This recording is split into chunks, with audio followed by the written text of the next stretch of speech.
જય શ્રી કૃષ્ણ મિત્રો, કેમ છો બધા? સ્વાગત છે તમારું મારા નવા વ્લોગમાં. અને આજે છે શિવરાત્રિ, તો શિવરાત્રિની બધાને શુભકામના. અને કોણ કોણ જૂનાગઢ મેળામાં ગયા છો કહેજો. અમે તો નથી ગયા, તમે ગયા હોય ને તો કોમેન્ટમાં કહેજો કે કોણ કોણ ગયા છે અને ત્યાં કેવું હતું બધું. જો આજે શિવરાત્રિ હોય તો હું શિવરાત્રિ ગઈ છું, તો શેકેલી સિંગ ખાવા બેસી ગઈ છું.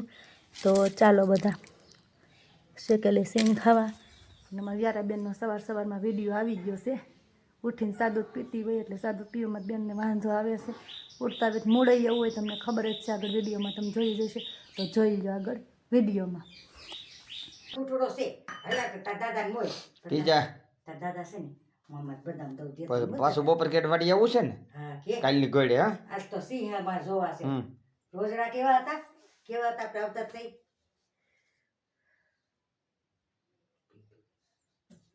પીલે. પછી આપણે ગીતાબાન ઘેર જવું નથી તારે જવું છે ને? ઓલા સવાય ટબુડી ની દઈ આવજો ગીતાબાન ઘેર. હું લેવા જવાનું છે સાયલી ટબુડી.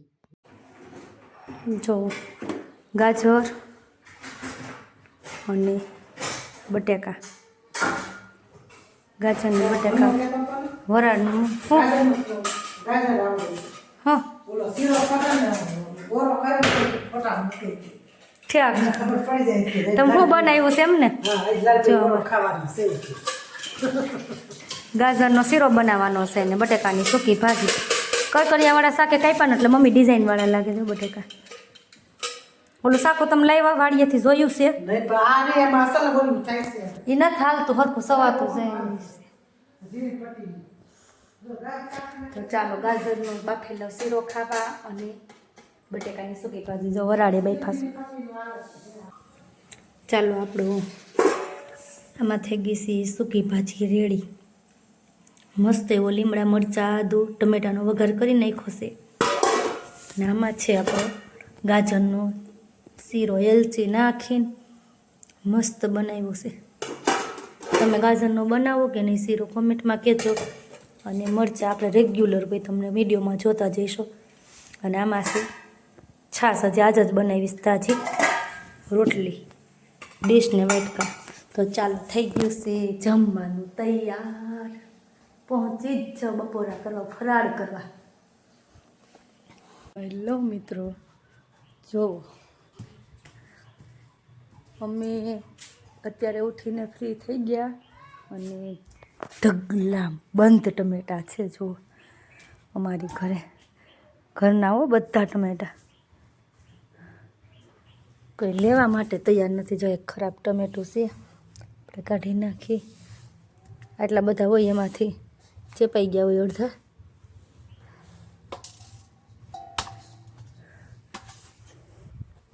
મોકલાવું થોડાક, કોઈને જોતા છે 4-5 કિલો. કેટલા હશે કોમેન્ટ કરીને કહીજો ને કેટલા કિલો હશે. મને તો ખબર ન પડે આ કેટલા કિલો હોય. જો આમાં હે ને આ ટમેટા છે ને અલગ અલગ પ્રકારના છે. આ બધા પિંક છે. જો આ પિંક ટમેટા હોય ને બહુ મીઠા હોય, બધા એમ કહેતા હોય. ગોતીને તો ઘણા બધા છે પિંક કલરના. જો બધા પિંક, આ બધા મોટા.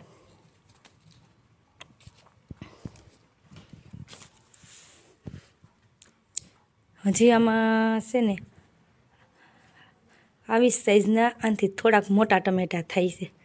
એ હજી આમાં નથી, કાલ લઈ આવ્યા હતા. એ આ સૂકી ભાજીમાં ને એમાં મેં નાખ્યા. આમાં નથી ટમેટા. કોને દેવા, કોઈ લેવા તૈયાર નથી. એટલા ટમેટા થાય છે અમારે. કોમેન્ટ કરીને કહીજો. આ ટમેટું હોય ને બહુ મસ્ત મીઠું હોય, એકદમ મીઠું મીઠું છે. તો ચાલો બધા ટમેટા ખાવા.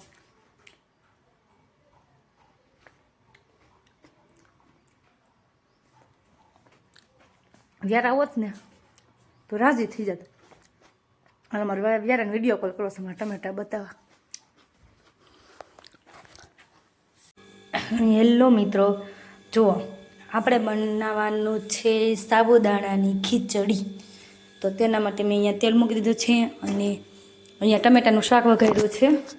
બધા તો કાંઈ શિવરાત્રિ ન રહેતા હોય આપણી જેમ, એટલે અડધા રહ્યા છે ને અડધા નથી રહ્યા. તો એના માટે શાક રોટલી, ટમેટાનું શાક ને રોટલી, ને અમે રહ્યા છે તો અમારા માટે સાબુદાણાની ખીચડી.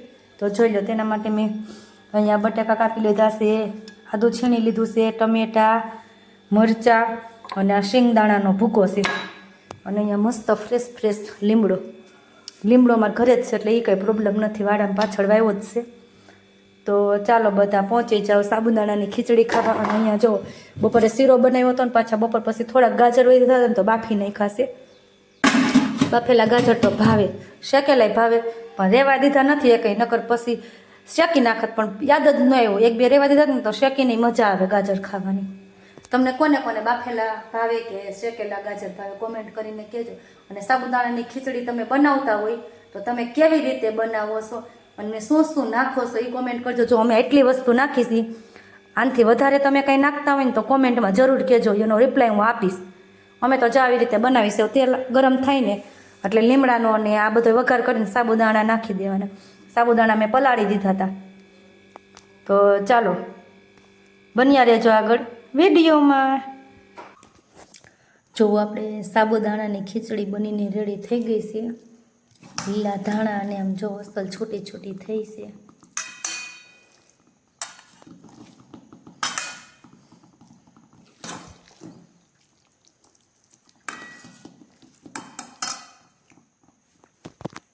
કોને કોને ભાવે આવી જ બનાવો છો તમે? કોમેન્ટ કરીને કહેજો કે અમને તો જો આવી ભાવે. મસ્ત ગ્રીન બનાવી છે.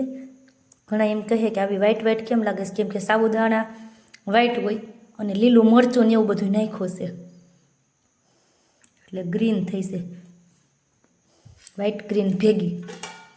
ચાલો બધા પહોંચી જાઓ ખીચડી ખાવા.